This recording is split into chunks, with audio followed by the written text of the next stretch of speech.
ชีวิตนี่ดอกรถฟอร์ดที่ได้กอดแต่อีเท่านี่แหละ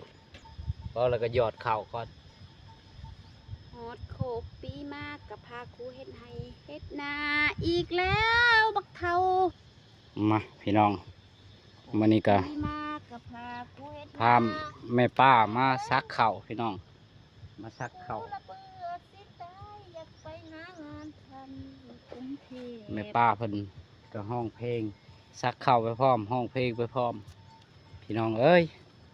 อยากไปเที่ยวคาราโอเกะกระบอกได้ไปจัก หาในยิ้มอ่ะเทสเอาห้องเพลงเด็ดๆแน่แม่ป้าบ่ได้ขายเข้าจักปีฮอดโคบปีมากกับพากูเฮ็ดนาอีกแล้วเนาะห้องจบดีฮอดโคปีมาพวกกับพาเฮ็ดนาอีกแล้วเนาะกูบ่อยากพบอยากพ่อว่าพื้นเฮ็ดนาเนี่ยนี่จังแม่นมันเมื่อยคันบ่เฮ็ดนามึงสิเฮ็ดหยังเนาะอีหาเท่ามึงสิเว้าจังใดเฮ็ดให้เฮ็ดนาว่ามันถูก